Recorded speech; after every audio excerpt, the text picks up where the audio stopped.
First నుంచి మనం చెబుతూ వస్తూనే ఉన్నాం. కేంద్ర ప్రభుత్వంలో రెండో అతిపెద్ద భాగస్వామ్య పార్టీగా ఉన్న తెలుగుదేశం ఆంధ్రప్రదేశ్ రాష్ట్ర ప్రయోజనాలు నెరవేర్చడం మీద అయితే దృష్టి పెట్టే సంగతి పక్కన పెడితే, జగన్మోహన్ రెడ్డి గారిని, వైఎస్ఆర్ కాంగ్రెస్ పార్టీని రాజకీయంగా ఎంత దెబ్బతీయడం పాసిబుల్ అవుతుందో అంత దెబ్బతీయడం కోసం మాకు సహకారం కావాలి అని చెప్పి ఢిల్లీలో అడుగుతూ ఉన్నారు.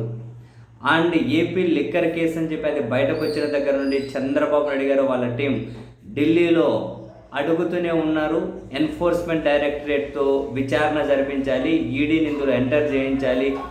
ఈ ఈడీతో విచారణ జరిపించడం కోసం మీరు మాకు సహకరించాలి అని చెప్పి దీనిపైన పెద్ద ఎత్తున చాలా రోజుల నుంచి ఢిల్లీలో సంప్రదింపులు జరుగుతూ ఉన్నాయి. ఈ అంశం మీద మనం ఇప్పటికీ చాలాసార్లు మాట్లాడుకున్నాం. ఈడీని అడుగుతున్నారు, ఈడీని రంగప్రవేశం చేయించాలి, సో దట్ ఈడీతో అరెస్టులు చేయించాలని చెప్పి ప్రయత్నాలు చేస్తూ ఉన్నారు అని. అది ముమ్మాటికి నిజం.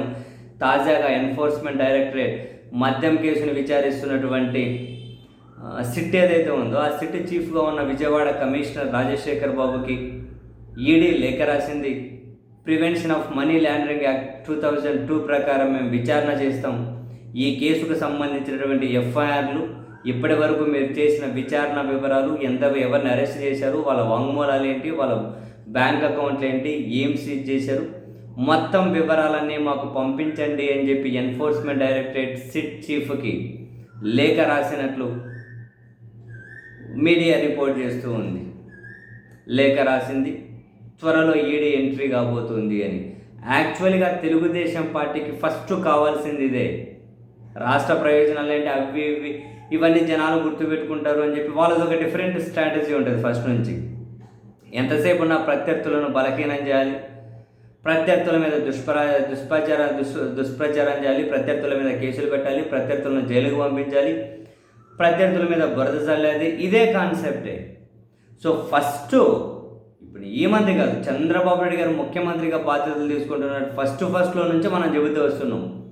ఢిల్లీలో రాష్ట్ర ప్రయోజనాల కోణం కాదు, జగన్ వైసీపీని ఏ విధంగా కార్నర్ చేయాలి, మాకు ఆ సహకారం కావాలి, కేంద్ర విచారణ సంస్థలను రంగప్రవేశం చేయించాలి. ఇప్పుడు ఈవెన్ జగన్ గారు ముఖ్యమంత్రిగా ఉన్నప్పుడు చంద్రబాబు నాయుడు గారి మీద ఉన్నటువంటి కేసుల్లో సిబిఐ ఈడీతో విచారణ చేయించాలని చెప్పి వాళ్ళు లేఖలు రాశారు. వాళ్ళు అప్పుడు ప్రయత్నాలు చేశారు, కానీ కేంద్ర రంగ సంస్థలేమీ రంగంలోకి రాలేదు. కానీ వాళ్ళు వేరు, కానీ ఇటు చంద్రబాబు నాయుడు గారు వాళ్ళ టీం వీళ్ళు వేరు. వీళ్ళు మేనేజ్ చేయడం, ఈ మేనేజ్మెంట్ డిఫరెంట్ ఉంటుంది.